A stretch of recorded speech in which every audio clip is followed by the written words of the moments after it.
उम्मीद है आप सब अपने घरों में होंगे, स्वस्थ होंगे और मस्त होंगे। मैं शिवम पालीवाल फिर एक बार आपका स्वागत करता हूं बेटा डाउटनट में।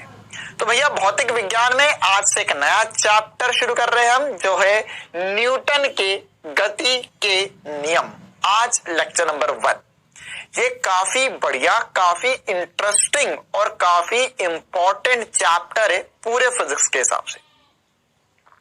फिजिक्स में ये कहा जाता है कि जिस बच्चे का न्यूटन का गति का नियम और इसके बाद में अगला चैप्टर कार्य, ऊर्जा और शक्ति जितना ज्यादा स्ट्रांग होगा, जितना ज्यादा आप इसको गहन चिंतन करते हुए और जितने ज्यादा बढ़िया तरीके से पढ़ेंगे बेटा, उतना स्ट्रांग फिजिक्स होगा आपका पूरे आने वाले समय में, मतलब 11th पूरी 12th पूरी मिलाकर। क्योंकि ये दो चैप्टर जो है ये आपके एक तरीके से नींव रखेंगे पूरे फिजिक्स के लिए आगे की। तो काफी इंपॉर्टेंट चैप्टर है, हम बहुत डिटेल में पढ़ेंगे ना, और कंपैरेटिवली थोड़ा बड़ा चैप्टर है। क्लियर है बेटा? तो आज लेक्चर नंबर 1, पहले दिन से ही आपको जो सब कुछ करवाया जा रहा है बेटा इस चैप्टर में बहुत ज्यादा इंपॉर्टेंट है, और इसको आपको डेली इस चैप्टर में जो भी क्वेश्चन दिए जाएंगे होमवर्क में, और साथ ही साथ जो क्लास में करवा रहा हूं मैं, उनको कम से कम 2 बार प्रैक्टिस करना है। मेक श्योर है ना, ये बात आपको समझ में आए कि आपको जो क्लास में क्वेश्चन करवाए जा रहे हैं, इन क्वेश्चन को आप क्लास खत्म करने के बाद में केवल क्वेश्चन देखेंगे और फिर से उनको सॉल्व करके देखेंगे। इस पूरे चैप्टर में और आने वाले फिजिक्स में ये करना अब बहुत ज्यादा जरूरी हो चुका है। इस चैप्टर को पढ़ने के लिए हमें पीछे वाला जो हमने पढ़ा है ना, मतलब पीछे के जो चैप्टर्स पढ़े उसमें ज्यादा इंपॉर्टेंट वाली जो बातें हैं वो बता देता हूं एक बार। हमने जो सरल रेखा में गति पढ़ा था बेटा, उसमें जो त्वरण की, वेग की, विस्थापन की छोटी छोटी बातें करी थी, वह सब कुछ यहां पर लगने वाला है। और साथ ही साथ सदिश भी अब यहां पर लगने वाला है। सदिश के घटक लेना है ना, और सदिश से रिलेटेड जो छोटी छोटी बातें हमने करी थी वो भी अब इस चैप्टर में इंपॉर्टेंट है और वो हमें लगने वाली है। क्लियर है बेटा? चलिए तो हम क्लास को शुरू करते हैं। न्यूटन के गति के नियम, इस चैप्टर में हम क्या क्या पढ़ने वाले हैं। सबसे पहले हम देखेंगे बेटा न्यूटन की गति का प्रथम नियम, फिर इसी से जुड़ी एक बात होती है जिसको हम जड़त्व कहते हैं, जो पढ़ेंगे, और उसके बाद में हम बल पढ़ेंगे। बल के साथ ही साथ हम संवेग पढ़ेंगे, संवेग क्या होता है, और संवेग पढ़ने के बाद में हम न्यूटन की गति का द्वितीय नियम जान पाएंगे कि क्या होता है। फिर उसके बाद में हम आवेग पढ़ेंगे और न्यूटन की गति का तृतीय नियम पढ़ेंगे। ये जो कहानी है बेटा, ये आप जब लोअर स्टैंडर्ड्स में, मतलब 9th और 10th में होते तब भी आप इतना न्यूटन की गति का नियम पढ़ते हैं, है ना। ये इसको आप थ्योरेटिकल रूप से, या आप इसमें महत्वपूर्ण बातें, सिद्धांत, नियम के जो स्टेटमेंट है ना, वो सब कुछ बढ़िया से रटते हो और उसी से आप 9वीं कक्षा भी पास करते हो। तो वह सब कुछ तो हमारे लिए इंपॉर्टेंट होगा ही होगा। साथ ही साथ हम इन सब में न्यूमेरिकल भी समझेंगे बेटा, है ना, कि इनके न्यूमेरिकल कैसे करते हैं। ठीक है, और उसके बाद में फिर हम ये खत्म करने के बाद में इस चैप्टर के दूसरे स्टेज पर पहुंचेंगे, जो आगे फिजिक्स में बहुत इंपॉर्टेंट है, जिसको हम कहते हैं मुक्त पिंड आरेख बनाना। फिर उसके बाद में हम मुक्त पिंड आरेख में ही अब हम अलग अलग प्रकार के बल देखते जाएंगे। पहले मुक्त पिंड आरेख बनाना सीखेंगे। क्या होता है मुक्त पिंड आरेख? कि कोई भी एक वस्तु पर जो भी बल लग रहे हैं हम उन सभी बलों को एक बिंदु से गुजारेंगे, एक मूल बिंदु से गुजारेंगे, ताकि हम उन सभी बलों का परिमाणी बल निकाल पाए। फिर उसी में अलग अलग प्रकार के बल, सबसे पहले हम देखेंगे कि अभिलंब प्रतिक्रिया बल किसे कहते हैं, क्या होता है। फिर उसके बाद में बेटा हम रस्सी में तनन देखेंगे, है ना, जिसे हम टेंशन का बल कहते हैं। और फिर उसके बाद में आगे बढ़ेंगे हम और इसमें स्प्रिंग बल देखेंगे। स्प्रिंग बल देखने के बाद में हम छदम बल देखेंगे, है ना। और फिर इस चैप्टर में हम और भी कुछ छोटे छोटे से जो इंपॉर्टेंट सी बातें वो करेंगे और हम आगे बढ़ेंगे बेटा। ठीक है, तो ये सब कुछ इस चैप्टर में रहने वाला है, काफी इंपॉर्टेंट चैप्टर। इस चैप्टर में घर्षण नामक चीज भी होती है ना। घर्षण भी इसी चैप्टर में यूजुअली एनसीईआरटी वगैरह में अगर आप देखेंगे तो वो बताया जाता है, लेकिन हम उसको एक नए चैप्टर के रूप में पढ़ने वाले हैं आने वाली क्लासेस में, है ना, क्योंकि वो भी इसी चैप्टर में डालेंगे। तो नीट के हिसाब से देखा जाए तो काफी बड़ा चैप्टर हो जाता है बेटा, तो इसलिए हमने उसमें जो घर्षण है उसे अगला चैप्टर बनाया है ना। तो हम डाउटनट में उसे एक अलग चैप्टर के रूप में पढ़ेंगे नीट के लिए। देखिए बेटा, तो सबसे पहले हम पढ़ेंगे न्यूटन की गति का प्रथम नियम, बल और संवेग। ये कहानी आज की रहने वाली है। ठीक है, स्टार्टिंग की क्लास थोड़ी बहुत थ्योरेटिकल होने वाली है ना, मतलब मैक्सिमम बातें हम जो पुराना पढ़ रखा है उसका एक तरीके से रिविजन सा करेंगे, है ना, और उससे जुड़ी क्या क्या महत्वपूर्ण बातें हैं वो मैं आपको बताऊंगा। चलिए बेटा, तो क्लास शुरू करते हैं। सबसे पहले हम देखेंगे न्यूटन की गति का प्रथम नियम। अब प्रथम नियम क्या होता है, उससे पहले कुछ हमें छोटी छोटी बातें पता करनी होगी, छोटी छोटी बातें समझनी होगी। जैसे सबसे पहले अगर हम समझे बेटा, तो इस दुनिया में ऐसा माना जाता था, है ना, जब न्यूटन ने, और साथ ही गैलीलियो का नियम भी कहलाता है, गैलीलियो का जड़त्व का नियम भी कहलाता है। अब जड़त्व क्या होता है उसका हम अलग से समझेंगे, लेकिन उससे पहले हम समझ लेते हैं कि इस दुनिया में पहले क्या माना जाता था। तो देखो बेटा, जब गैलीलियो और न्यूटन ने प्रयोग किए उससे पहले ऐसा माना जाता था इस दुनिया में कि अगर किसी भी वस्तु को चलित अवस्था में बनाए रखना है या किसी भी वस्तु को गति करवाना है या गति में रखना है, तो उसे गति में रखने के लिए बल आवश्यक होता है ना। तो ये एक तरीका मिथ था पहले, है ना। क्या था भैया कि अगर आपको, है ना, एक तरह का मिथ मतलब भ्रम था क्या, कि अगर आपको कोई भी एक वस्तु को चलाना है या गति करवाते रहना है, तो उस पर हमें उस वस्तु पर कोई ना कोई बाह्य बल लगाना ही होगा, तभी वह वस्तु चलेगी, ठीक है, या तभी वो वस्तु गति करती रहेगी। लेकिन फिर न्यूटन आए, गैलीलियो आए, इन लोगों ने अलग अलग प्रयोग करे बेटा, और इन्हीं के प्रयोग के बलबूते पे हमें पता चला कि ऐसा नहीं है। किसी भी वस्तु को चलाए रखने के लिए हमें बल की आवश्यकता नहीं होती है, मतलब कि किसी भी वस्तु को गतिमान रखने के लिए हमें बल की आवश्यकता नहीं होती है। लेकिन सर हमारे साथ तो ऐसा नहीं होता है। हमारी दुनिया में तो ऐसा होता है कि अगर मान के चलो एक साइकिल चल रही है, मैं साइकिल चला रहा हूं, तो साइकिल को चलाए रखने के लिए मुझे पेडल मारते रहने पड़ेंगे। गाड़ी को चलाए रखने के लिए मुझे एक्सीलरेटर जो है उसे खींचना ही पड़ेगा, तभी गाड़ी चलती रहेगी, वरना थोड़ी देर बाद तो सारी रुक जाएगी। आप तो गलत बोल रहे हो।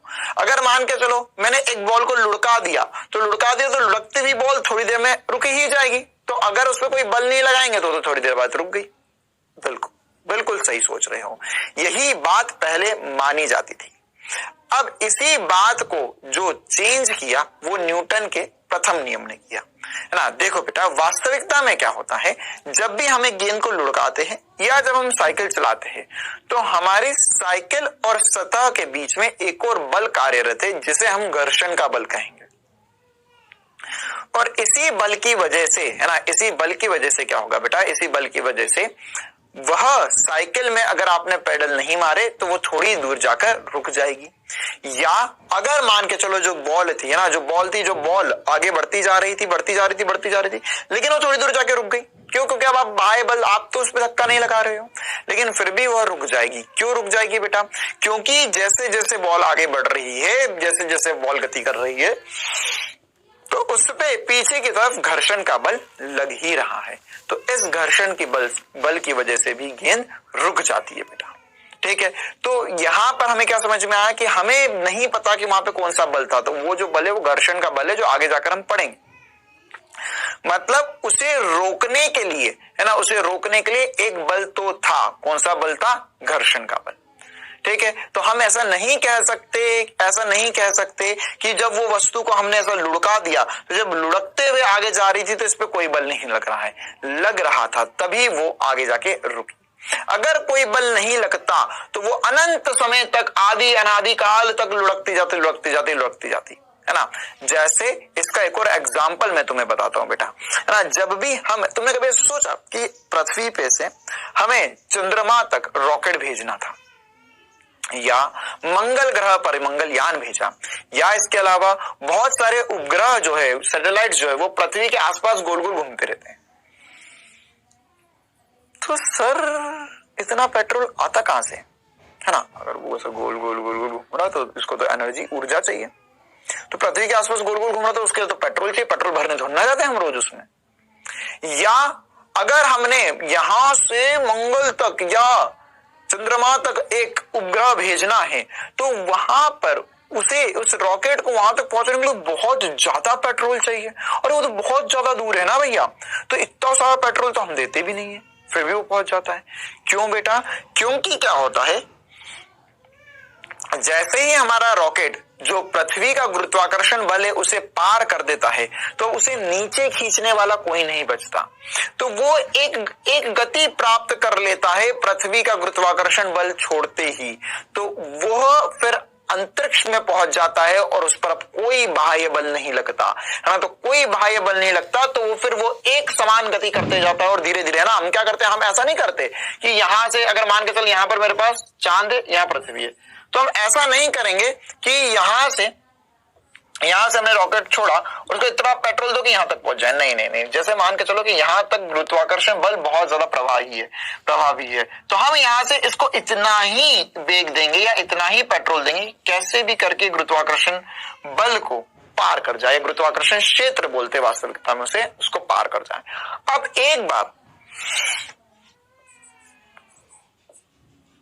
एक बार ये रॉकेट पृथ्वी का गुरुत्वाकर्षण क्षेत्र को पार करा और उसके बाद में यहां पर कुछ भी नहीं होता। यहां पे क्या होता है, निर्वात होता है। निर्वात मतलब वैक्यूम मतलब वहां पर ना तो हवा है ना तो पानी है, कुछ भी नहीं है, खाली सन्नाटा। तो वहां पर यह फिर कोई भी इस पर बाह्य बल नहीं लगेगा, क्योंकि देख अगर यहां होगा तो ये पृथ्वी से वापस खींच लेगी, तो यहां पर इस पे कोई बाह्य बल नहीं लगेगा और वह फिर एक समान वेग से चांद की तरफ तक पहुंचा दे। अब कोई बल नहीं लग रहा, अब धीरे धीरे वो चांद की तरफ जाते जाएगा, अपने आप चलता जाएगा, उस पर अब हमें पेट्रोल लगवाने की जरूरत नहीं है। तो फिर क्या होगा, है ना, कोई ईंधन देने की जरूरत नहीं है, फिर वो चांद के पास पहुंचेगा और चांद का गुरुत्वाकर्षण बल उसे फिर अपनी तरफ अपने आप खींच लेगा। ठीक है बेटा, तो इस प्रकार से हम किसी भी एक सैटेलाइट को इतना दूर पहुंचा पाते हैं। तो यही बात न्यूटन के गति के प्रथम नियम ने कही, या गैलीलियो का जड़त्व का नियम, है ना। जड़त्व क्या होता है वो भी हम एक बार समझते हैं, है ना। वैसे लोअर क्लासेस में आप जड़त्व पढ़ते हो, है ना, लेकिन एक बार फिर से हम समझेंगे। पहले नियम क्या है वो समझ लेते हैं। यह कहता है कि यदि कोई वस्तु स्थिर है तो एवं एक समान रूप से गतिशील है तो सरल रेखीय पथ पर निरंतर गतिशील रहती है, जब तक कि उसकी अवस्था में परिवर्तन के लिए उस पर कोई बाह्य बल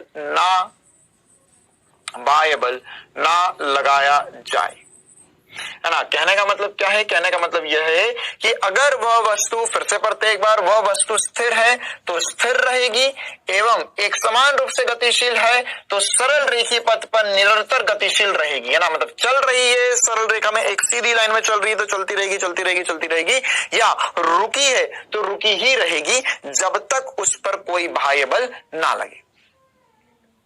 तो इसी को न्यूटन की गति का प्रथम नियम कहा जाता है, या हम इसे गैलीलियो का जड़त्व का नियम भी कह सकते हैं। क्लियर है बेटा, है ना। तो यही एग्जांपल मैंने आपको रॉकेट वाला बताया कि रॉकेट एक बार पृथ्वी का गुरुत्वाकर्षण क्षेत्र जो है उसे पार कर जाएगा तो उस पर अब कोई बल नहीं लग रहा, तो वो एक समान रूप से गति करता जाएगा और वह अनंत तक पहुंच जाएगा, है ना। अनंत तक मतलब चांद तक या उसके पथ में, है ना। अरे तुम्हें पता है यहाँ से कुछ ऐसे भी सैटेलाइट नासा वगैरह ने भेजे हैं जो चांद क्या, जो पीछे, है ना, मतलब हमारे पृथ्वी पीछे ना, मेरा पीछे नहीं, पृथ्वी के पीछे, है ना, वीनस, जुपिटर, सैटर्न तक पहुंचाने का प्लान है ना। वो चल रहे, वो 20-25 साल से चले जा रहे, वो आगे बढ़ते जा रहा। ठीक है, तो वहां पर क्या हो रहा है पता करने के लिए वहां तक सैटेलाइट भी भेजे जा सकते हैं। ठीक है, ऐसा भी हो सकता है ना कि यहाँ से कुछ उधर से एलियन ने सैटेलाइट छोड़ा है ना, उनका सैटेलाइट आने वाला हो या आ रहा हो हमारी तरफ, धीरे धीरे वो अनंत समय तक चलता जाएगा, क्योंकि अब उसे कोई ईंधन की जरूरत नहीं है। मतलब क्या हुआ कि अगर स्पेस में, अंतरिक्ष में तुम्हें साइकिल चलाने का मौका दिया जाए तो कितना मजा आ जाए कि सर बस साइकिल पे बैठना है और 2-4 पेडल मारा और एक बार साइकिल का वेग आया तो उसी वेग से हमेशा साइकिल चलती जाएगी, फिर कोई रोकने वाला नहीं है। मूर्ख बालक, अंतरिक्ष में हवा नहीं है ना, तो सांस कैसे लोगे, साइकिल कहां से चलाओगे। चलो, तो ऐसा सोचा जा सकता था, तो ऐसी छोटी मोटी बातें हमने पढ़ी, इसे न्यूटन का गति का प्रथम नियम कहते हैं।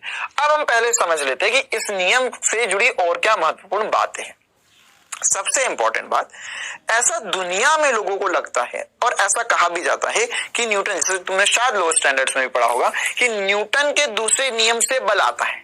लेकिन वास्तविकता यह है कि यह नियम बल को परिभाषित करता है तथा यह बताता है कि बल एक नियम है जिसने पहली बार इस दुनिया में बताया कि अच्छा बल नामक भी कुछ होता है क्या, है ना। हमको पता है न्यूटन का दूसरा गति का जो दूसरा नियम है सर, वो बल के बारे में बात करता है। वो बोलता है कि जो बाह्य बल लग रहा है किसी भी वस्तु पर, वो उसकी संवेग में परिवर्तन की दर के समानुपाती होता है। वो आगे चलकर पढ़ेंगे, लेकिन वहां पर बल के बारे में बताया। अच्छा, लेकिन सबसे पहले ये सवाल आता है नीट में कि सबसे पहले, या ये बोलेंगे कि इन तीनों, चार ऑप्शन दे देंगे, बोलेंगे गति का प्रथम नियम, द्वितीय नियम, तृतीय नियम, या इनमें से कोई नहीं। फिर बोलेंगे कि कौन सा नियम बल को परिभाषित करता है। तो पहली बार बल किससे पता चला हमें? प्रथम नियम से। कैसे? देख, यहां पे बल लिखा है ना, प्रथम नियम में ही बल नामक शब्द आ गया। क्यों? क्योंकि इसने ही बोला कि अगर वस्तु को रोका है, मतलब वस्तु रुकी भी है, या रुकी भी है तो रुकी रहेगी, या उसे चल रही है तो चलती रहेगी, और उसकी अवस्था में परिवर्तन लाना है तो हमें बाह्य बल लगाना पड़ेगा। ठीक है, तो बाह्य बल लगाना पड़ेगा। तो बल क्या है भैया? बल एक कारक है, एक कारक है। एक कारक मतलब क्या होता है ना, जो अवस्था में परिवर्तन ला सके उसको क्या बोला हमने? कारक बोला, है ना। मतलब जो कार्य कर सकता है या जो कुछ कर दिखाए, वो क्या हो जाएगा हमारे लिए? कारक। तो यह अवस्था में परिवर्तन करवा कर दिखा सकता है, तो इसलिए हमने इसको बोला कारक। अब न्यूटन की गति के प्रथम नियम से बल की परिभाषा, सबसे इंपॉर्टेंट बात है ना, क्या है? बल की परिभाषा, बल क्या होता है? न्यूटन के प्रथम नियम से ही हमें पता चल जाता है। वह कहता है कि बल जो है, बल धकेलने या खींचने की वह प्रक्रिया है जो स्थिर अवस्था में या एक समान गति की अवस्था को परिवर्तित करती है या परिवर्तन करने की प्रवृत्ति रखती है। प्रवृत्ति रखती है कहने का मतलब क्या है? इस पूरे स्टेटमेंट का मतलब क्या है? ध्यान से सुनेंगे। बल क्या है ना, देख, बल क्या है कि एक तरीके का धक्का या खिंचाव, है ना। जैसे फॉर एग्जाम्पल मैं यहां पर इस पेन को पकड़ के रखा हूं, इसको मैंने खींच कर रखा, अगर छोड़ दूंगा तो नीचे गिर जाएगा। देखिए, पेन को मैंने खींच कर छोड़ा तो ये नीचे गिर गया था, है ना। तो मैंने जाके पकड़ लिया फिर से। तो यहां पर ये पेन को अगर मैंने खींचा, है ना, या अगर इस पेन को अगर मैं छोड़ भी तो पेन नीचे की तरफ गति कर रहा है। क्यों गति कर रहा है? क्योंकि इस पे नीचे की तरफ गुरुत्वाकर्षण का बल लग रहा है। तो इसका मतलब क्या हुआ कि अगर कोई भी एक वस्तु है बेटा, तो उसको धकेलना या खींचना, है ना, धकेलने या खींचने की प्रक्रिया को, है ना, हमने क्या कहा? बल कहा। अब यह बल स्थिर अवस्था या एक समान गति की अवस्था को परिवर्तित करता है या परिवर्तित करने की चेष्टा रखता है या प्रवृत्ति रखता है। मतलब यह बल क्या है कि अगर आपने धक्का लगाया या खींचा तो हो सकता है कि उसकी अवस्था परिवर्तित हो जाए, या ऐसा भी हो सकता है कि उसकी अवस्था परिवर्तित ना हो।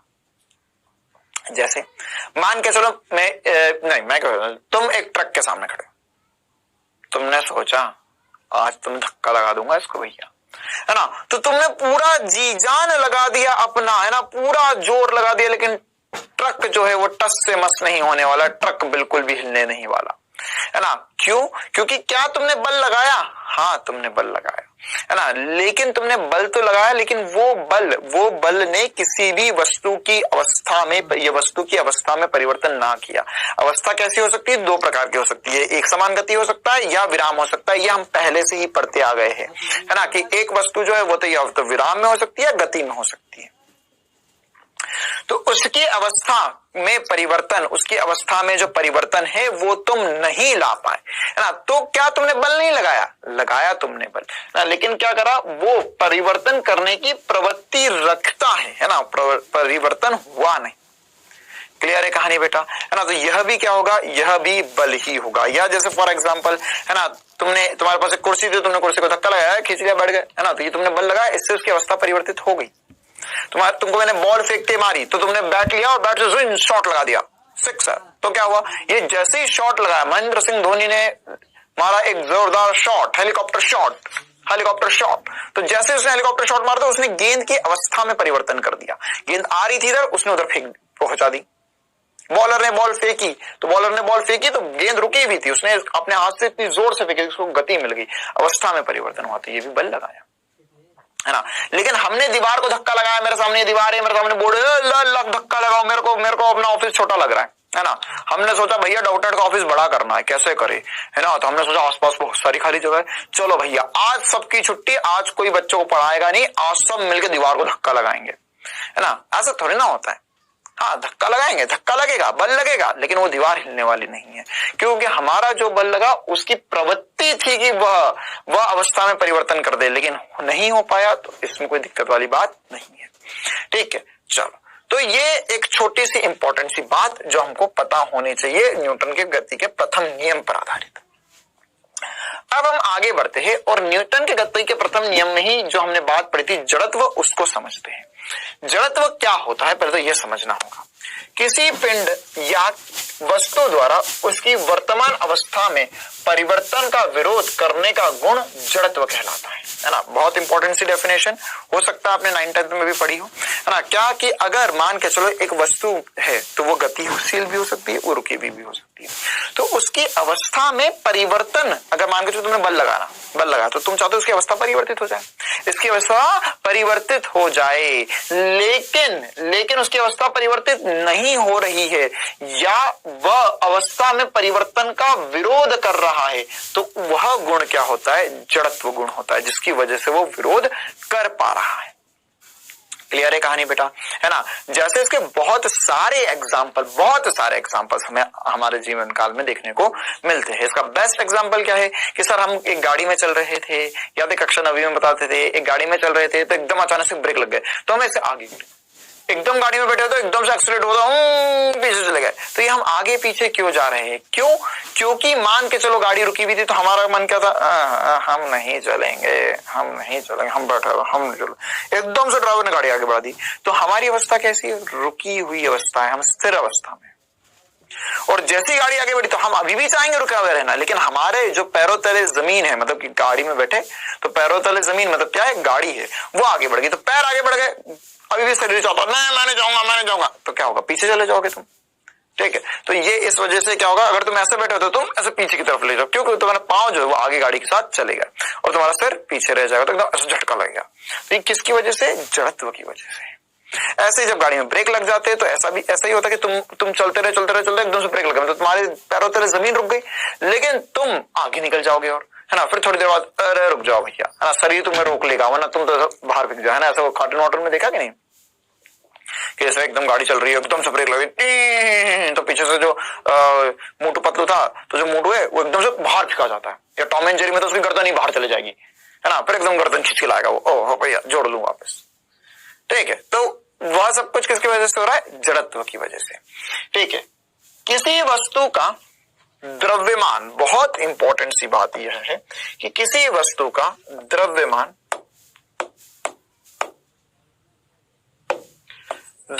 स्थानांतरण गति में इसके जड़त्व की माप है। मतलब क्या है इसका बेटा, कि जड़त्व, या हम इसे इंग्लिश में इनर्शिया भी कहते हैं, जो जड़त्व होता है या इनर्शिया जो होता है बेटा, वह समानुपाती, या आप मान सकते हो यह द्रव्यमान पर निर्भर करता है, ठीक है। तो क्या जड़त्व की परिभाषा में कहीं द्रव्यमान था, नहीं, ध्यान सुनना, जड़त्व की परिभाषा में कहीं द्रव्यमान नहीं था, लेकिन हमें पता है कि किसी भी वस्तु का अगर जड़त्व देखना है तो उसके द्रव्यमान से देखेंगे, है ना। अगर एक वस्तु गतिशील है ना, तो उसमें अगर मान के चलो तुम्हें रोकना है तो जिसका द्रव्यमान ज्यादा होगा उसे रोकने में ज्यादा बल लगाना पड़ेगा। या एक दो वस्तु रुकी हुई है तो मोटू को चलाना मुश्किल है, पतलू को चलाना आसान है, क्यों, क्योंकि उसका द्रव्यमान ज्यादा है। तो जिसका द्रव्यमान ज्यादा होता है उसके लिए हम क्या बोलते हैं, उसका जड़त्व ज्यादा है, ठीक है। अगर मान के चलो दो गेंदे एक समान वेग से, एक समान चाल से आपकी तरफ चले आ रही है, एक फुटबॉल है और एक प्लास्टिक की टेबल टेनिस की छोटी सी बॉल है ना। अब फुटबॉल को तो पकड़ने एकदम डर लगा, भैया लग ना जाए, वो जो प्लास्टिक की छोटी सी बॉल है ऐसा कैच कर लोगे, ठीक है। या एक टेनिस की बॉल है, कॉर्क की बॉल है, तो कॉर्क की बॉल पकड़ना बहुत मुश्किल हो जाएगा, है ना, हमें डर लगेगा कहीं हाथ में चोट न लग जाए, क्यों, क्योंकि उसका द्रव्यमान ज्यादा है तो उसका जड़त्व ज्यादा होगा, क्लियर है कहानी बेटा, है ना। तो यहां हम बोल सकते हैं कि भारी द्रव्यमान की वस्तु की विराम अवस्था या एक समान गति को परिवर्तन करना कठिन होता है तथा इसका विलोम भी सत्य है। विलोम मतलब इसका उल्टा,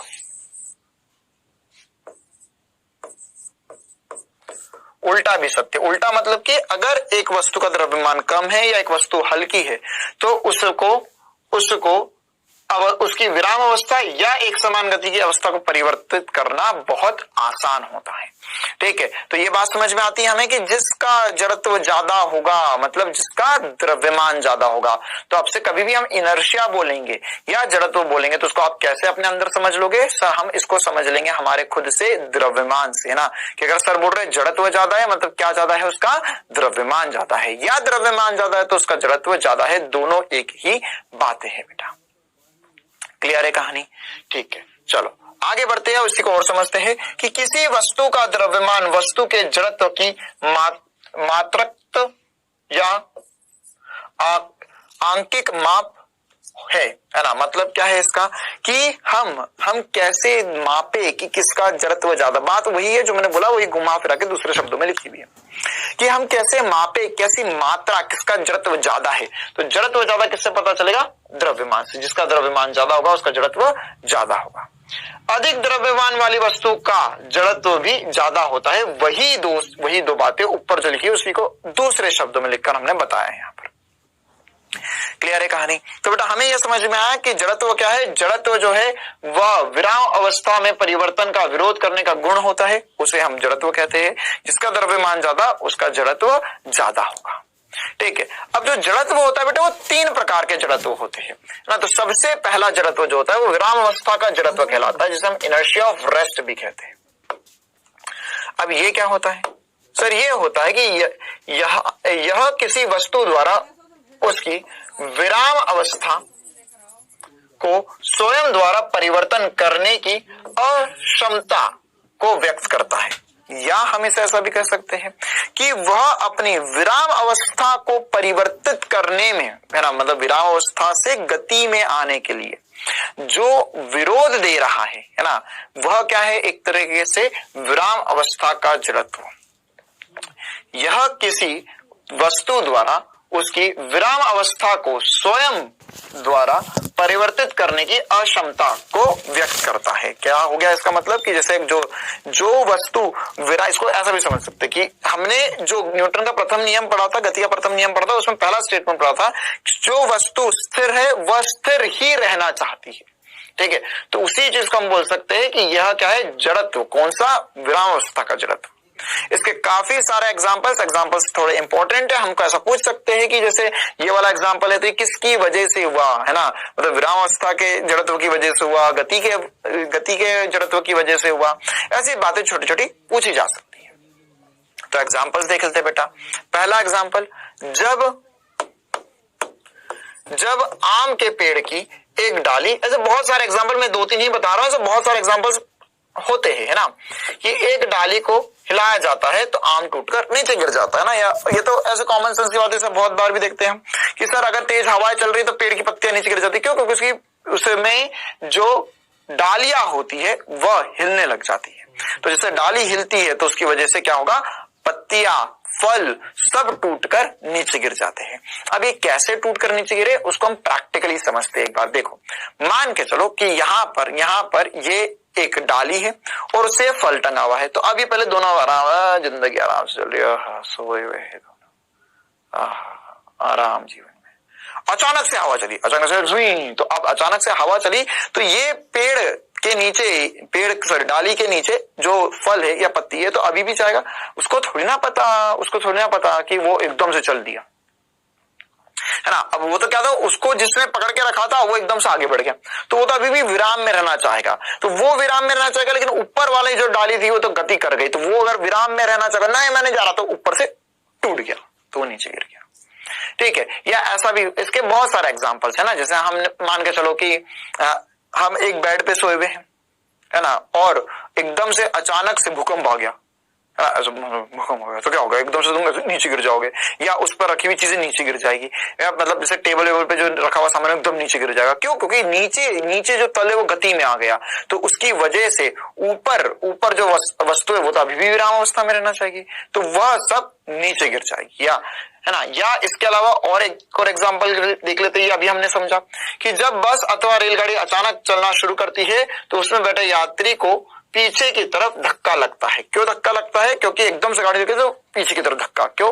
क्योंकि वह व्यक्ति तो अभी भी क्या चाहेगा, व्यक्ति या रामलाल क्या चाहेगा, विराम अवस्था में रहना, तो विराम अवस्था में रहना चाहेगा, तो वो अभी भी रुका हुआ ही रहना चाहेगा, लेकिन ट्रेन तो आगे बढ़ चुकी है, तो इसलिए उसे एकदम पीछे से धक्का लग गया। फिर उसके बाद में पीछे सीट वीट भी होगी तो उसका चल नहीं भाई तुम भी चल, ट्रेन पूरी ट्रेन मिलकर सीट वीट मिलकर उसको आगे धक्का लगा देंगे।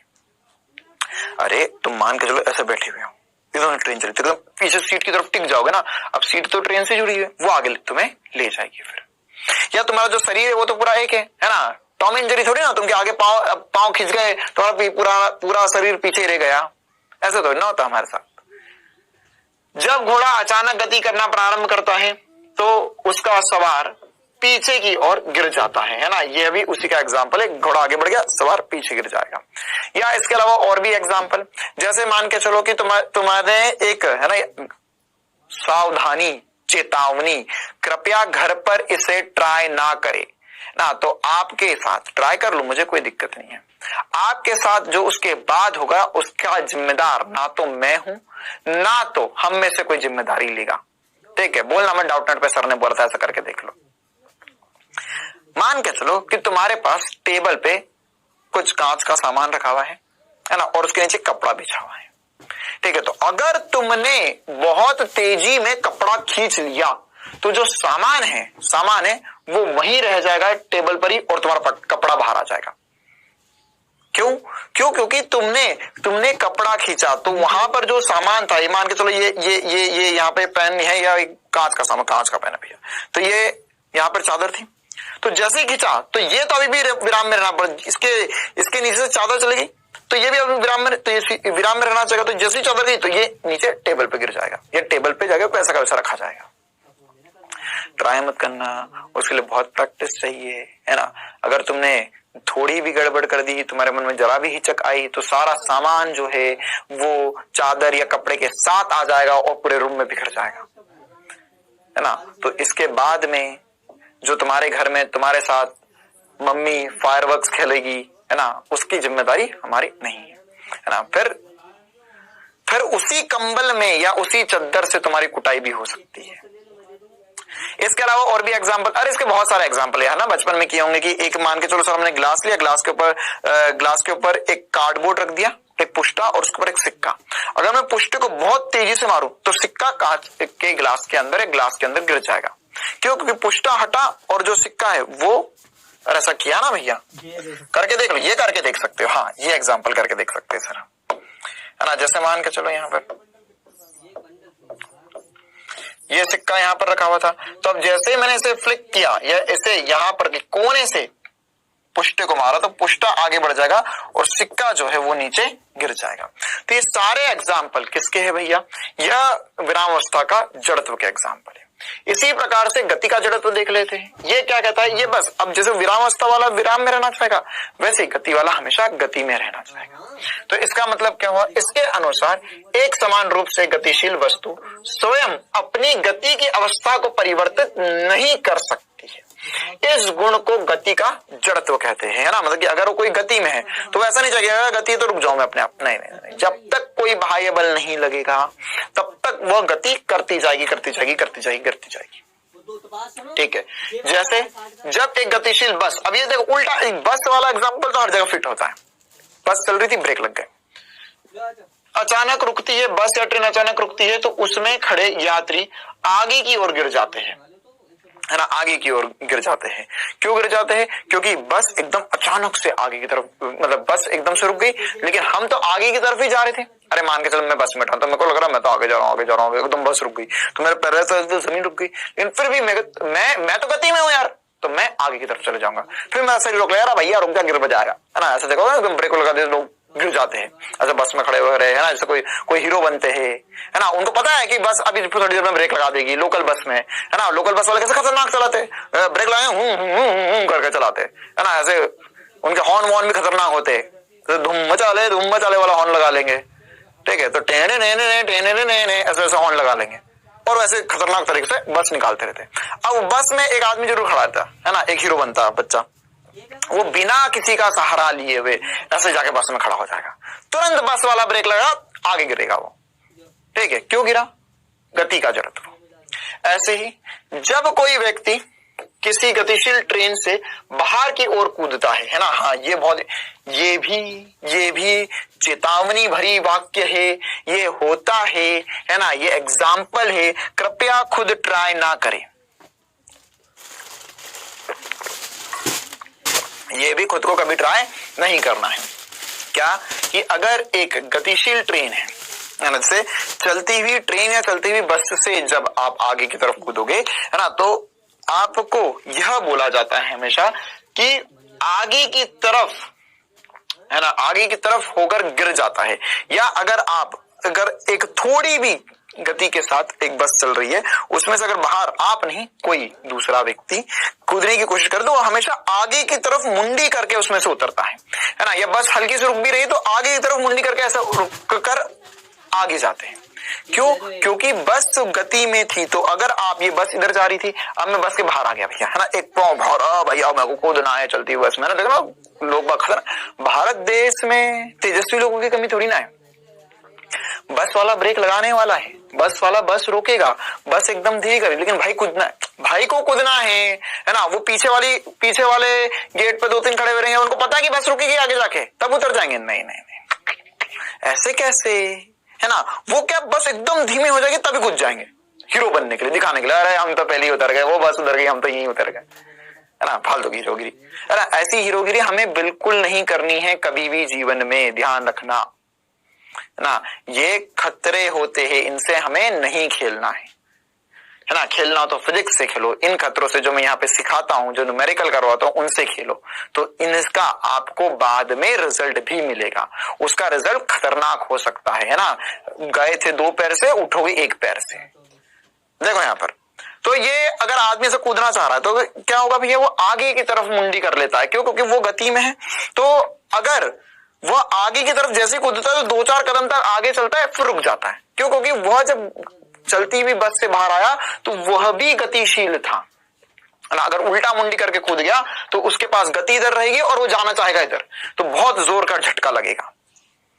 इसी प्रकार से जब गेंदबाज गेंद को फेंकने से पहले कुछ दूरी तक दौड़ता है, ताकि गेंद को फेंकते समय दौड़ने की चाल गेंद की चाल के साथ जुड़ जाए, है ना। मतलब कि जैसे अगर मान के तुमने खड़े गेंद फेंकी तो इतना तेज नहीं फेंक पाओगे, लेकिन अगर तुम दौड़ रहे और फिर गेंद फेंक रहे हो तो क्या होगा भैया, है ना, वो गेंद के पास ऑलरेडी जब तुम जब गति में हो तो वो चाल भी आ जाएगी और तुम और तेज गेंद फेंक पाओगे, ठीक है। जैसे देखो ना, अभी तो तुमने पता नहीं देखा शोएब अख्तर वगैरह अगर किससे सुने हो तुमने कभी, तो शोएब अख्तर बहुत पीछे से दौड़कर आता था और बहुत तेज दौड़कर आता था, है ना, क्योंकि उसकी गेंद बहुत ज्यादा स्पीड की होती थी, ठीक है। 150, 160, 170 के करीब किलोमीटर प्रति घंटे की रफ्तार से, है ना। 170 तो कभी नहीं गई होगी, 150, 160 के बीच में, ठीक है। मतलब यूजुअली जो फास्ट गेंदबाज होता है 130, 135 तक फेंक पाता है, वो 140, 150 के करीब टच कर जाता था। ब्रेटली वगैरह ये बहुत खतरनाक गेंदबाज थे, ठीक है। क्यों? क्योंकि वो बहुत तेज दौड़ते हुए आते थे और फिर गेंद को और गति दे देते थे।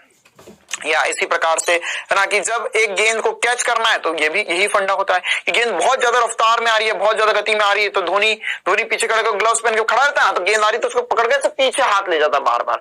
क्यों? क्योंकि वो गतिशील है, तो उसे रोकना है, उसमें उसकी अवस्था परिवर्तित करनी है उसे। तो गेंद कैच करेगा और कैच करके हाथ पीछे ले जाएगा, ताकि वो धीरे धीरे गेंद को रोक दे, एकदम से पकड़ेगा तो हाथ में झटका लग जाएगा।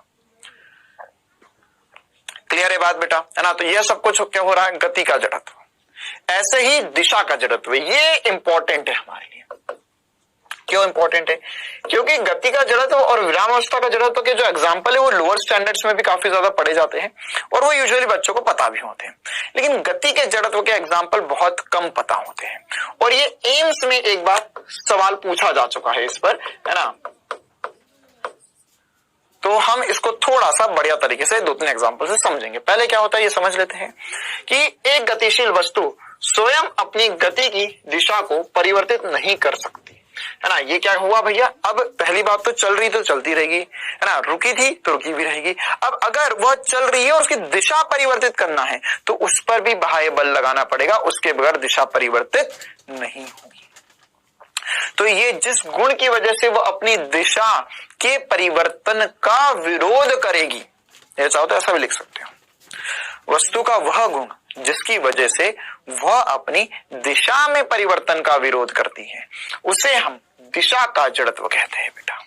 तो दिशा का जड़त्व कहते हैं, है ना। तो यहां पर दिशा के जड़त्व का उदाहरण क्या हो सकता है, जब एक सीधे चलती हुई कार तेजी से मुड़ती है ना, तो क्या होगा भैया, ऐसे कार चलती थी एकदम से मोड़ दिया ना, बस वाले एकदम से बस मोड़ दी तो क्या एकदम से तो झटका लगता है हमें, या एकदम धक्का लगा गया बस उधर मुड़ी तो हम इधर बाहर की तरफ दिखाते हैं।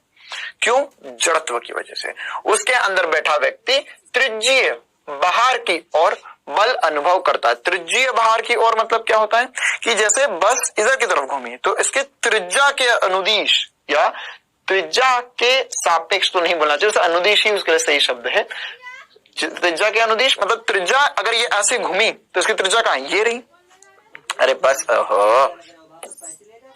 ले बस इधर की तरफ घूमी तो त्रिज्या कहां, ये रही, तो इसके अनुदिश बाहर की तरफ तुम पे बल लगेगा ना। ये मान के चलो इस तरफ बस जा रही थी, ठीक है, बस इस तरफ जाएगी तो तुम्हें बाहर की तरफ बल इधर लगेगा, ऐसी घूमी गाड़ी तो बल इधर की तरफ बाहर लगेगा। क्लियर है? तो ये किसकी वजह से, दिशा के जड़त्व की वजह से। इसी प्रकार से अब 2 इंपॉर्टेंट एग्जांपल, वाहन के घूमते हुए पहिए कीचड़ को बाहर फेंकते, इसीलिए पहिए के ऊपर, है ना, पहिए के ऊपर मडगार्ड, है ना, ये क्या होता है, मड गार्ड, मड मतलब मिट्टी और गार्ड मतलब बचाव के लिए, है ना, तो मड गार्ड लगाया जाता है।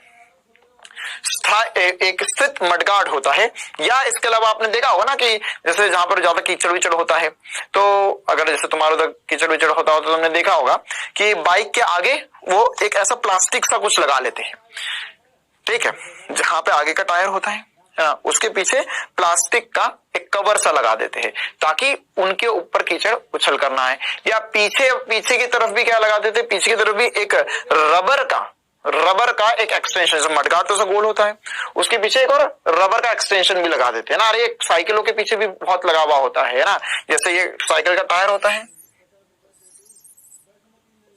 ये मडगार्ड हो गया उसका, ठीक है, तो उसके पीछे यहाँ पर एक छोटा सा रबर का टुकड़ा ऐसा गोल आकार का लगा देते हैं।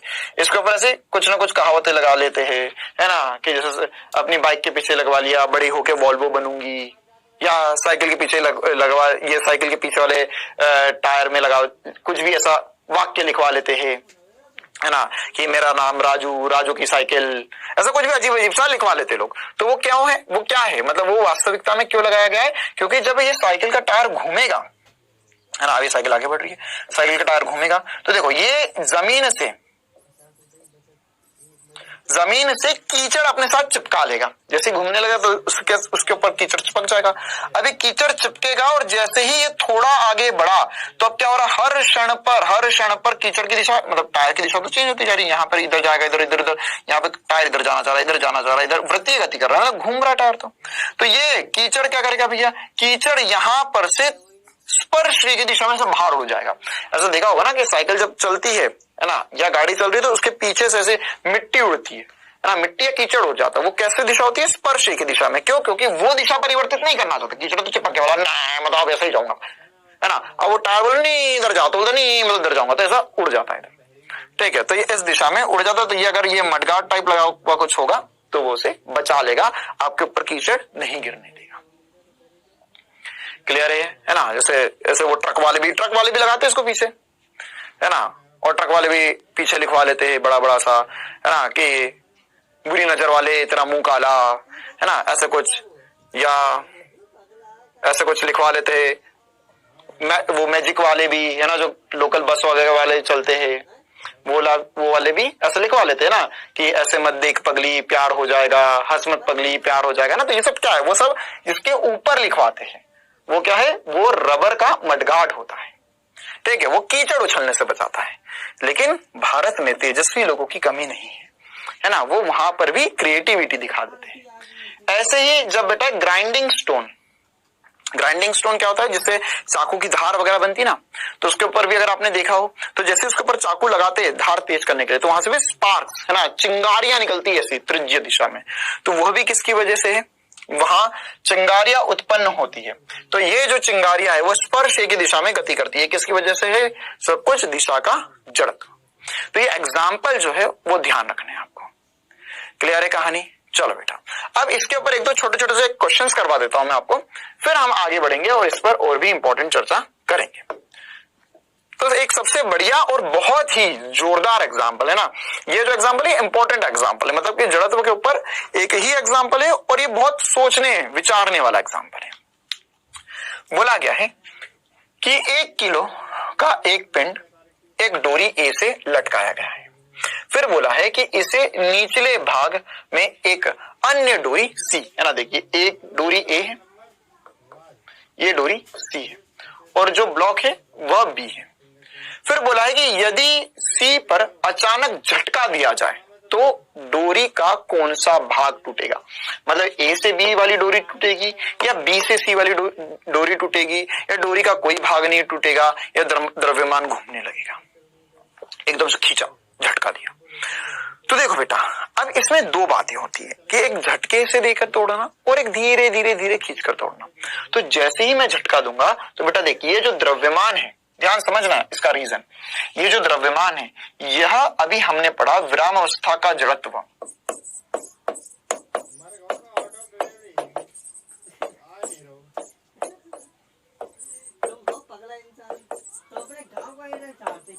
तो ये विरामावस्था के जड़त्व के कारण, विरामावस्था का जड़त्व है, तो विरामावस्था के जड़त्व के कारण यह चाहेगा क्या कि नहीं मैं नहीं चाह रहा, मैं नहीं हिलूंगा, ऐसा बोले नहीं मैं नहीं हिलूंगा।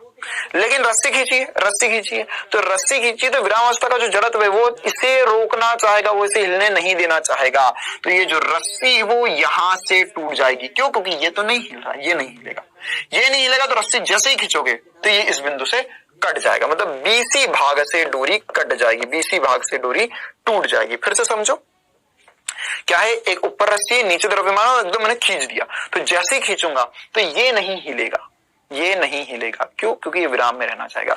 ये नहीं हिलेगा तो उसके ऊपर वाली रस्सी भी नहीं हिलेगी और ये यहां से टूट जाएगा। लेकिन अगर मैंने धीरे धीरे धीरे धीरे धीरे खींचा होता, है ना, ध्यान समझना भी इस बात को, अगर धीरे धीरे नियत बल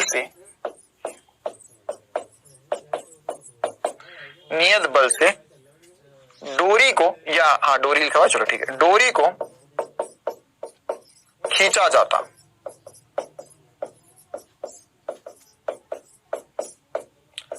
तब क्या होता, तब ए बी भाग टूटता, ए बी भाग से टूट जाती। क्यों ए बी भाग से टूटती? क्यों? क्योंकि अब आप धीरे धीरे धीरे खींच रहे हो, तो ये ए बी भाग है, इस पे सबसे ज्यादा बल लगेगा। क्यों? क्योंकि देख, तू खींच रहा है तो एक बल तो रस्सी का भी लग रहा है और 1 kg का बल भी ए बी भाग पे लग रहा है, जिसको आगे चलकर हम डिटेल में समझेंगे, है ना, इसको डिटेल में समझेंगे रस्सी के तनन में। रस्सी में तनन टॉपिक जब हम पढ़ेंगे तब इसका डिटेल वाला फील दूंगा मैं, ठीक है। अभी कल बस इतना समझ सकते हो कि अगर नियत बल लगाते रहे तो यहां पर ऊपर वाले भाग से टूट जाएगी। रस्सी में तनाव या रस्सी में तनन।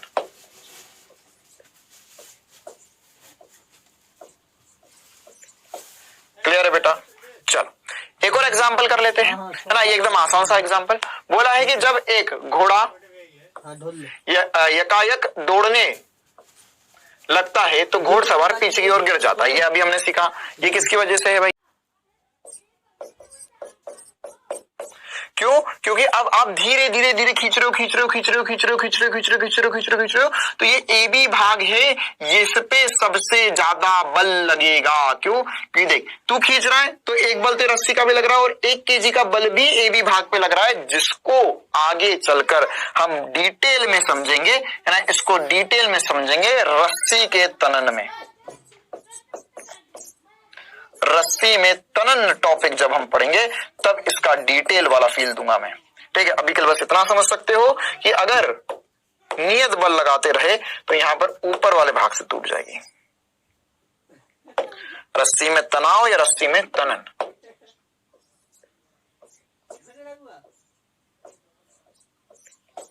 क्लियर है बेटा?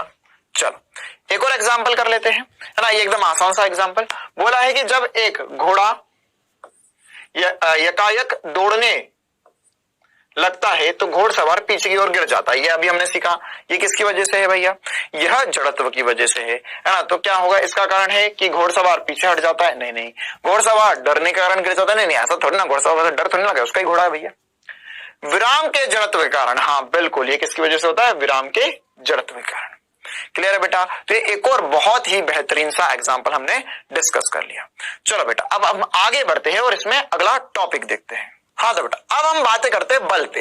बल क्या होता है ये मैं आपको ऑलरेडी बता चुका हूं, है ना। लेकिन अब बल की परिभाषा और उससे जुड़ी एक दो और इंपॉर्टेंट बातें हम कर लेते हैं ना। छोटा सा ही बल के बारे में हमको जो पढ़ना बचा वो देख लेते हैं हम फटाफट, है ना। देखो बेटा बल क्या होता है?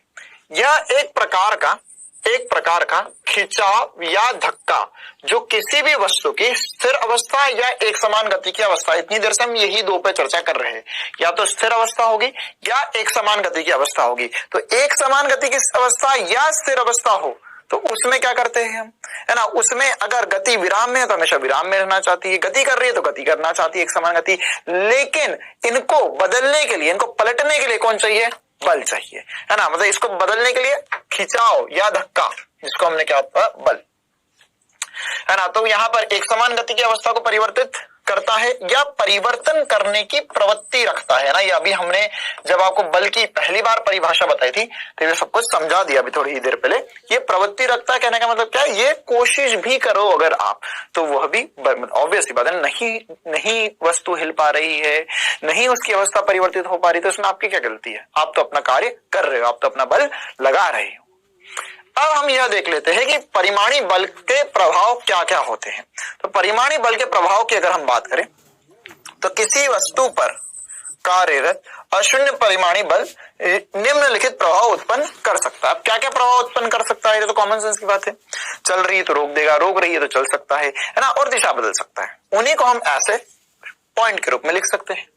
यह वस्तु की चाल परिवर्तित कर सकता है, यह वस्तु की गति की दिशा परिवर्तित कर सकता है, दिशा, चाल, और यह चाल व दिशा दोनों को परिवर्तित कर सकता है। ऑब्वियस सी बात है, अगर वह अकेला चाल, अकेला दिशा, या हम इसे शॉर्ट फॉर्म में वेग लिख सकते हैं, है ना। क्या लिख सकते हैं भैया इसे शॉर्ट फॉर्म में? वेग। ये जो तीसरे नंबर का स्टेटमेंट है इसका मतलब क्या है? वेग परिवर्तित कर सकता है।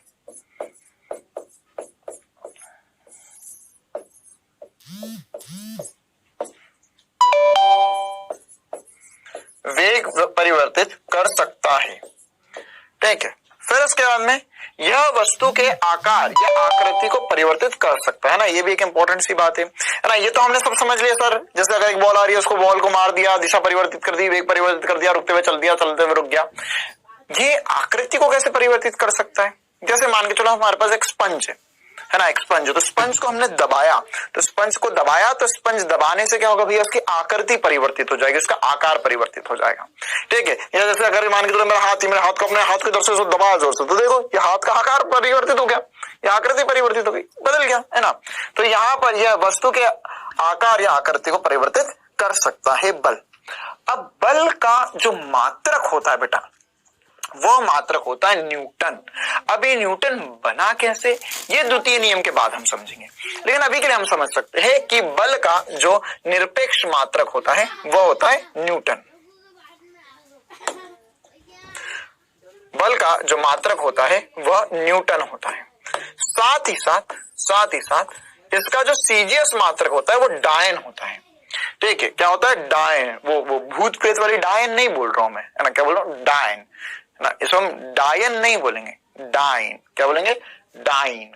तो ये सीजीएस में और एमकेएस में न्यूटन मात्रक होता है इसका। साथ ही साथ इसके कुछ अन्य मात्रक भी होते हैं जो हमें आगे काम आएंगे, जैसे केजी वेट, इसे क्या बोलेंगे हम, केजी वेट या केजी एफ, इसे हम केजी फोर्स बोलते हैं, या जी वेट या जीएफ, है ना, जीएफ। ज्यादा मत सोचो, याद ध्यान दो, जीएफ, जीएफ मतलब क्या है, ये केजीएफ मतलब कि किलोग्राम, किलोग्राम वेट मतलब किलोग्राम गुणा भार, या हम इसे किलोग्राम फोर्स भी लिख सकते हैं। फोर्स मतलब क्या होता है, बल, बल का इंग्लिश में मतलब क्या होता है, फोर्स होता है। और ये जीएफ मतलब क्या है, ग्राम, क्या है, ग्राम, ग्राम वेट, या हम इसे ग्राम बल या ग्राम फोर्स बोल सकते हैं ना। ग्राम क्या है इसका मतलब, ग्राम, जीएफ, ग्राम बल। चलो अब अगर मुझे बताया कि 1 किलो वेट, तो 1 किलो वेट जो होता है बेटा वो 9.8 न्यूटन के बराबर होता है। 1 किलो वेट किसके बराबर होता है, 9.8 न्यूटन के बराबर। ये अभी जब मैं भार की एक और परिभाषा या सूत्र लिखना सिखाऊंगा आपको, वहां से समझ जाओगे। ये तो द्रव्यमान गुणा त्वरण, और अगर धरती का त्वरण देखा जाए तो वो 9.8 होता है। तो इसलिए 1 केजी वेट को हम 9.8 न्यूटन, 1 ग्राम वेट को 980 डायन, और 1 न्यूटन जो होता है वो 10 की घात 5 डायन के बराबर होता है। ये सब हमने सीजीएस से ये मतलब एमकेएस से सीजीएस, एमकेएस से सीजीएस या 1 ग्राम वेट को 980 डायन वगैरह कैसे लिखा, ये आगे जब हम फॉर्मूला सीखेंगे तो उससे आसानी से हम डिराइव कर सकते हैं। अभी के लिए बस हम बल पढ़ रहे थे, इसलिए मैंने इसके मात्रक साथ में बता दी आपको कि ये इंपॉर्टेंट है। 1 केजी वेट जो होता है वो 9.8 न्यूटन के बराबर होता है। क्लियर है बेटा। तो बल को लेके ऐसी छोटी छोटी बातें हमें पता होनी चाहिए। साथ ही साथ अब हम बातें करते हैं संवेग पर, जो काफी ज्यादा इंपॉर्टेंट बात है हमारे इस चैप्टर में और आने वाले भविष्य को लेकर। संवेग एक बहुत इंपॉर्टेंट सी चीज है। संवेग क्या होता है उसको समझने से पहले हमें गति को फिर से समझना होगा। गति क्या थी सर, अगर एक वस्तु है ना, एक वस्तु कुछ वेग से चल रही है तो हम बोलेंगे वह गति कर रही है। हाँ नहीं सर ऐसे नहीं, आपने बोला किसी एक निर्देश तंत्र या किसी एक फिक्स्ड पॉइंट के सापेक्ष अगर वो गति कर रही है, या उसकी अवस्था या उसकी स्थिति बदल रही है समय के साथ, तो आपने बोला तो गति कर रही है। हाँ चलिए, भी गति की परिभाषा होगी, समय के साथ उसकी स्थिति में परिवर्तन हो रहा है। लेकिन अभी तक हमने कभी ऐसा नहीं सोचा या ऐसा नहीं समझा कि यार तेरी गति तो हो रही है, लेकिन कितनी गति हो रही है। जैसे अभी तक हम कैसी बात करते थे, मेरे पास पैसे है, मेरे पास पैसे है, हाँ मेरे पास पैसे है, लेकिन कितने पैसे है उसकी बात अभी तक हमने कभी नहीं करी।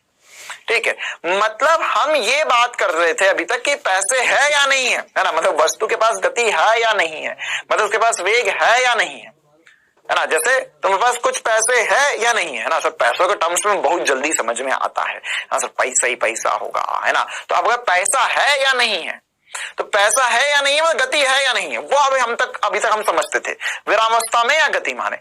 लेकिन कितने पैसे है ये भी तो इंपॉर्टेंट है ना। जैसे तो मैंने बोला कि तेरे पास पैसे है, हाँ मेरे पास 200 पैसे है, 200 पैसे में 2 रुपए है, क्या करोगे 2 रुपए का, लेकिन मेरे पास तो लाख रुपए है, तो भाई 2 लाख रुपए बहुत बड़ी बात है ना। तो ऐसे ही वही हमें समझना है कि हम कब वस्तु के लिए, जैसे हम पैसों के लिए तो बहुत ज्यादा पैसे, तो बहुत ज्यादा में कितने ज्यादा है ना। अब किसी के लिए 2 लाख बहुत ज्यादा है ना। अब जो खुद BMW से घूम रहा है वो उसके लिए 2 करोड़ ज्यादा होंगे शायद, या उसके लिए 2 लाख तो बहुत छोटे हो गए। ठीक है, तो यह कितना ज्यादा है उसको कैसे समझेंगे हम। तो गति में या एक वस्तु जो है वो गति कर रही है, तो उसकी गति कितनी ज्यादा है कितनी कम है, उसको समझने के लिए हम एक और वर्ड लेकर आए, एक और नई भौतिक राशि है जिसको हम बोलते हैं संवेग। तो संवेग वास्तविकता में क्या करता है, संवेग वास्तविकता में हमें यह बताता है कि गति तो है गति है ना है वो तो हमको चाल और वेग से पता चल गया था, लेकिन कितनी गति है ना, तो यह गति का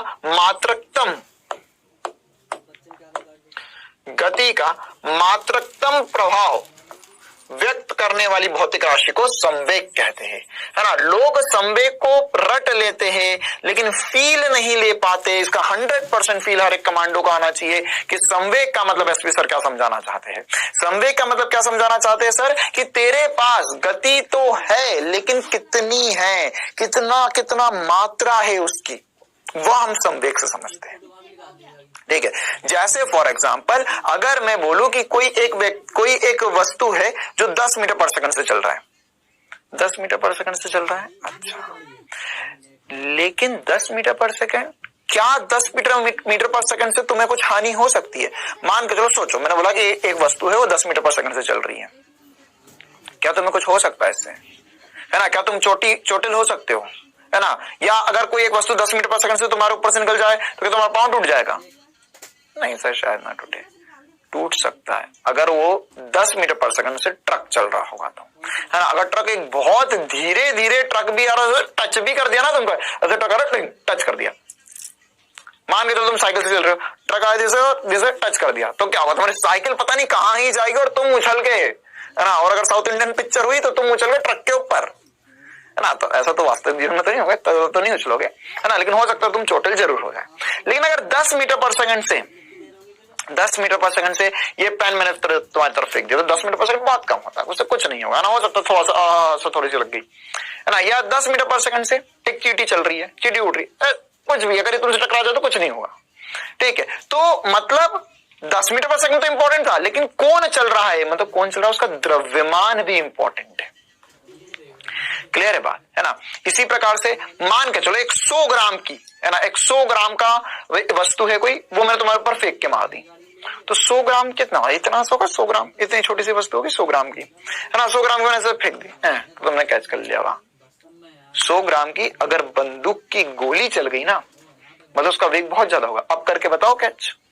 तो मतलब हमें दो चीजें समझ में आ रही है सर, दो चीजें आ रही है कि वस्तु का द्रव्यमान और वेग दो चीजें हैं जो वास्तव में मात्रकतम मतलब मात्रकतम प्रभाव या मात्रा बताएगी कि कितना है ना। इसका मतलब क्या है? कितना है। इसको देसी भाषा में क्या बोल सकते हैं? गति कितनी है ना, कितने पैसे है, ठीक है। तो इसको हम बताएंगे संवेग से, और बेटा जो संवेग है, संवेग को हम चिन्हित करते हैं पी से। किससे चिन्हित करेंगे? पी से। और यह एक सदिश राशि है जिसकी दिशा ताक्षणिक वेग के अनुदिश होगी, और जो संवेग है पी वह बराबर होता है एम और वी, मतलब द्रव्यमान और वेग के गुणनफल के बराबर। तो अब से हमें पता चला कि द्रव्यमान गुणा वेग, है ना। अगर कोई वस्तु जिसका द्रव्यमान बहुत बड़ा है, वेग कम होगा, तो भी हम बोलेंगे उसके पास गति की मात्रा बहुत ज्यादा है। या कोई एक वस्तु का द्रव्यमान बहुत कम होगा लेकिन बहुत तेज चल रही है, तो भी हम बोलेंगे उसके पास गति की मात्रा बहुत ज्यादा है। तो वो सब किससे पता चल रहा है? संवेग से पता चल रहा है। संवेग एक सदिश राशि होती है। कैसी राशि होती है? सदिश। क्यों? क्योंकि भाई इसमें दिशा भी इंपॉर्टेंट है। कैसी राशि है? सदिश, है ना। सदिश मतलब इसमें आई कैप भी होगा, इसमें जे कैप भी होगा। क्लियर है कहानी? तो यहां पर यह सदिश होगा, और सदिश है इसलिए मैंने इसके ऊपर एरो लगाया है। और साथ ही साथ हम इसमें एक और इंपॉर्टेंट पॉइंट लिख सकते हैं, इसका मात्रक लिख सकते हैं। तो इसका जो मात्रक होगा सर जी, इसका मात्रक होगा एम, मतलब द्रव्यमान का मात्रक होगा केजी, और वेग का मात्रक होगा मीटर पर सेकेंड। ये इसका एम कैस या ऐसा ही मात्रक है। साथ ही साथ हम इसे ग्राम सेंटीमीटर प्रति सेकंड से भी चिन्हित कर सकते हैं, जो कि इसका सीजीएस मात्रक हो जाएगा। कौन सा मात्रक हो गया? सीजीएस मात्रक। तो ये कुछ इंपॉर्टेंट बातें सदिश और मात्रक संवेग को लेकर, ठीक है ना। जैसे नाम से समझ में आ रहा भैया, समवेग मतलब कि वेग, उसके बाद में उसमें वेग कितना है, मात्रा बताने वाली चीज संवेग कहलाती है ठीक है, संधि है भैया। चलो तो ये तो सर हमें समझ में आया। एक दो एग्जाम्पल कर लेते हैं। एग्जाम्पल मान के चलो कि यहां पर ये एक बीएमडब्ल्यू, रामलाल अपनी बीएमडब्ल्यू लेकर चला, तो बीएमडब्ल्यू का द्रव्यमान था 800 किलो, बहुत भारी गाड़ी है ना। किसके साथ? रामलाल के साथ। यह चल रही है 36 किलोमीटर प्रति घंटे से। तो आपको इसका संवेग ज्ञात करना है। संवेग ज्ञात कीजिए। तो संवेग क्या होगा? तो सर ये किस दिशा में जा रही है? ये आई कैप में जा रही है, तो इसलिए मैं संवेग लिखूंगा P बराबर, संवेग सदिश राशि होता है तो इसे लिखा जाएगा द्रव्यमान गुणा 36 आई कैप। क्या लिखा जाएगा? आई कैप। ओहो हो, ये 36 तो नहीं आएगा। क्यों नहीं आएगा? क्योंकि 36 किलोमीटर प्रति घंटा था, इसे मुझे लिखना पड़ेगा 36 नहीं आएगा। यहां पर आएगा 36 इंटू 5/18 मीटर पर सेकंड में, तो ये हो जाएगा सर 10 मीटर पर सेकंड। तो यहां पर अब जो मोमेंटम आएगा वो आ जाएगा 800 गुणा 10 बराबर हो गया यहां पर 8000। ये परिमाण है, सदिश रूप में लिखना चाहता हूं आई कैप केजी मीटर प्रति सेकंड। क्लियर है छोटी सी बात बेटा? तो ये काफी इंपॉर्टेंट सी बात किसको लेकर? संवेग को लेकर, है ना। अब इसमें ऐसे और छोटे छोटे से, देखो संवेग में भी हम और भी आगे चलकर बहुत सारी बातें करेंगे, लेकिन अभी तो हम बस एक दो छोटी मोटी बातें करना चाहते हैं। फिर अगली क्लास में हम संवेग परिवर्तन इन सब पे बहुत डिटेल में चर्चा करेंगे बेटा। तो संवेग में और क्या छोटी छोटी सी बातें, जैसे देखो मान के चलो ये एक गेंद है, वो m द्रव्यमान है, m द्रव्यमान और u वेग से दीवार पर टकराती है। u वेग से दीवार पर टकराती है।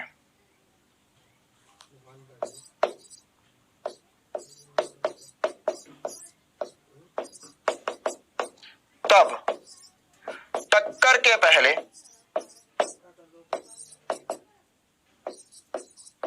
गेंद का संवेग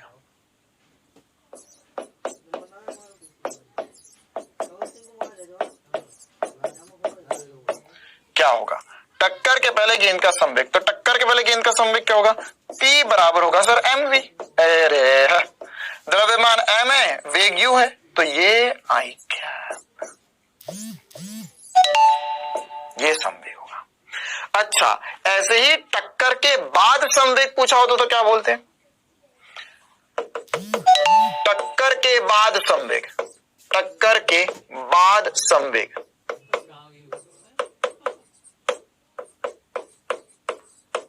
टक्कर के बाद संवेग। और टक्कर जो है, टक्कर प्रत्यास्थ है,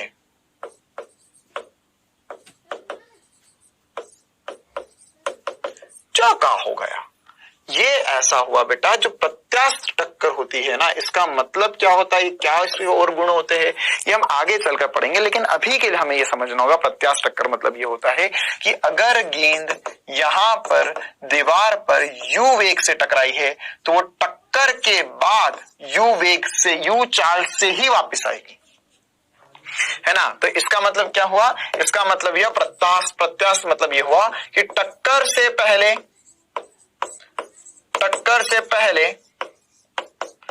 और टक्कर के बाद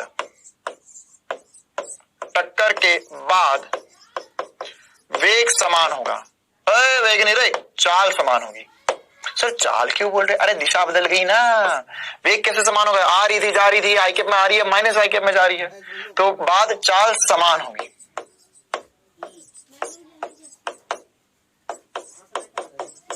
छोटी छोटी बातें। चलो, तो टक्कर के बाद संवेग, तो सर टक्कर के बाद संवेग है ना, इसे मैं P इनिशियल बोल देता हूं, इसे मैं P फाइनल बोल देता हूं, तो ये हो जाएगा M U। अब U से ही है, लेकिन माइनस आई कैप में है बेटा। अगर गेंद U से गई है, टकराई है, तो टकराने के बाद माइनस U से आएगी। क्यों? क्योंकि ये पॉजिटिव तो ये नेगेटिव। तो इसलिए टक्कर के बाद में माइनस बोला है ना। अच्छा, एक लास्ट बात आज की क्लास की, अगर मैं तुमसे संवेग में परिवर्तन पूछ लेता, संवेग में परिवर्तन, संवेग में परिवर्तन है ना, तो यहां पर संवेग में परिवर्तन क्या होता है?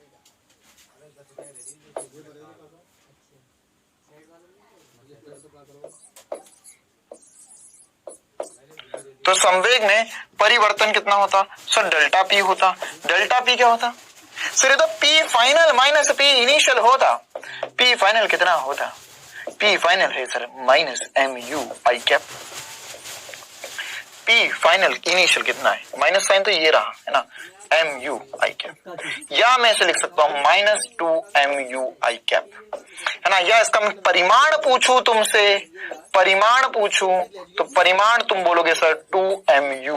बहुत ज्यादा इंपॉर्टेंट सी बात कि अगर गेंद यू से गई है, यू से गई है, टकराई है यू से, और टकराने के बाद फिर यू से वापस आ रही है, तो उस कंडीशन में जो चाल में परिवर्तन है वो तो शून्य होगा। चाल में परिवर्तन शून्य होगा। पूछो पूछो पूछो। और संवेग में परिवर्तन 2mu होगा, क्योंकि संवेग एक सदिश राशि है, चाल एक अदिश राशि है। अदिश मतलब क्या हुआ कि टकराई और आई, तो गई यू से आई यू से, तो u माइनस यू होगा, क्योंकि उसमें दिशा नहीं लेना है। चाल में परिवर्तन शून्य होगा। यही तो है मजा इस दुनिया का, चाल में परिवर्तन शून्य होगा। और संवेग में परिवर्तन, संवेग में परिवर्तन 2mu होगा। या वेग में परिवर्तन भी पूछते तो भी हम वेग में परिवर्तन शून्य नहीं बोलते, 2u बोलते हैं। क्या बोलते?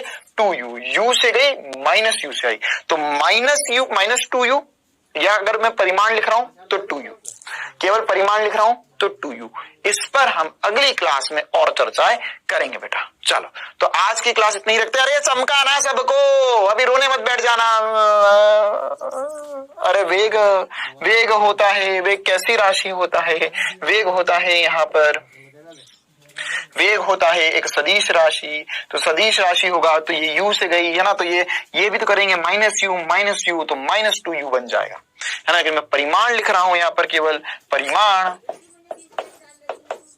तो वो 2u लिख सकते हैं है ना। या लिख ही देते, यार इतनी मेहनत कर ही रहा हूं मैं, तो और थोड़ी सी कर ही देता हूं, माइनस 2i है ना। ये परिमाण है और ये सदिश रूप में लिखा है।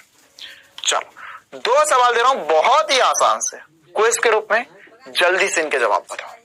पहला सवाल आपके सामने, 2 नहीं 3 देते हैं। चलो, किसी पिंड का जड़त्व का वह गुण होता है, जड़त्व वह गुण होता है जिसके कारण, 4 ऑप्शन, टुडुम टुडुम टुडुम टुडुम।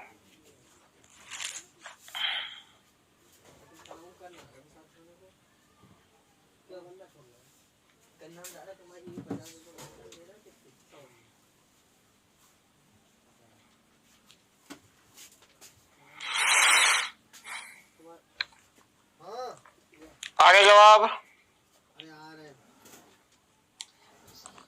चलो भैया, time up time up time up. अपनी विराम अवस्था में परिवर्तन का विरोध करती है, बिल्कुल सही बात। अपनी गत्यावस्था में परिवर्तन का विरोध करती है, गति की दिशा में परिवर्तन का विरोध करती है, विराम अवस्था तथा एक समान गति दोनों का विरोध करती है। तो यहां पर क्या हो जाएगा भैया? यहां पर जो जड़त्व है, जड़त्व क्या होता है? जड़त्व वह गुण होता है जिसके कारण वह अपनी विराम अवस्था में परिवर्तन का विरोध करती है और एक समान रेखीय गति दोनों का विरोध करती है। ठीक है, तो अब देखो यहाँ पे 4 ऑप्शन है, तो इसमें से बेस्ट पॉसिबल आंसर क्या होगा? बेस्ट होगा विराम अवस्था और एक समान रेखीय गति दोनों का विरोध करती है। गति में परिवर्तन का विरोध भी करती है, लेकिन ज्यादा बेटर क्या है सर? वो भी सही है, बिल्कुल सही बात, लेकिन बेस्ट ऑप्शन क्या है? D option. क्लियर है? चलो अगला सवाल देखते हैं। जब कोई व्यक्ति चलती हुई बस से उतरता है तो वह आगे की ओर गिरता है, क्योंकि? पहला ऑप्शन, विराम से जड़त्व के कारण सड़क पीछे रह जाती है तथा व्यक्ति आगे बढ़ जाता है। गति के जड़त्व के कारण शरीर का ऊपरी भाग आगे की दिशा में गतिशील रहता है, जबकि पैर जमीन पर छूते ही स्थिर हो जाते हैं। व्यक्ति आगे की ओर अपनी आदत के अनुसार झुकता है। उपर्युक्त ए बी सी में से संयुक्त प्रभाव के कारण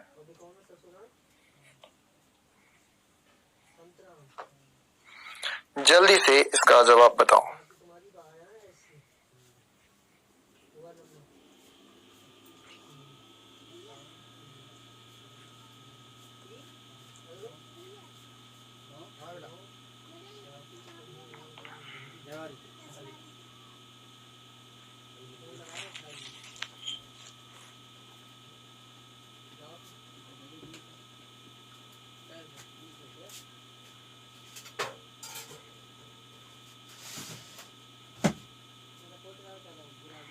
चलो भैया, time up time up time up time up.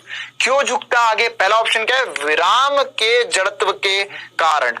विराम का जड़त्व नहीं है, यह गति का जड़त्व है। तो गति के जड़त्व के कारण बिल्कुल सही जवाब जो होगा वो गति के जड़त्व के कारण शरीर का ऊपरी भाग आगे रह जाता है ना, जबकि पैर जैसे ही छूओगे तो रुक जाते हैं। तो ऊपरी भाग आगे रह जाता है, तो उसकी वजह से वो और आगे चला जाता है व्यक्ति। चलो भैया, एक और सवाल। न्यूटन की गति का प्रथम नियम निम्न को व्यक्त करता है। किसको व्यक्त करता है भैया? ऊर्जा, कार्य, जड़त्व, जड़त्वागुण। एक ही चीज पढ़ी अभी हमने, जल्दी से बता दो क्या होगा भैया।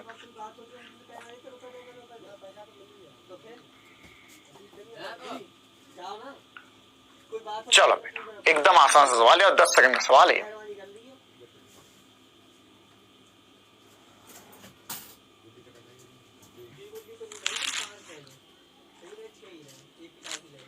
हाँ भैया, टाइम अप। किसको रिप्रेजेंट करता है? जड़त्व को। चलो बेटा, तो आज की क्लास के लिए इतना ही। आज हमने कोई ऐसे रिवीजन वाली बात पढ़ी नहीं है, हमने केवल बस बेसिक सी बातें करी है। न्यूटन की गति का प्रथम नियम क्या होता है कि अगर कोई वस्तु स्थिर है तो वह स्थिर ही रहेगी, और गतिमान है तो वह हमेशा गतिमान ही रहेगी जब तक उस पर कोई बाह्य बल ना लगे।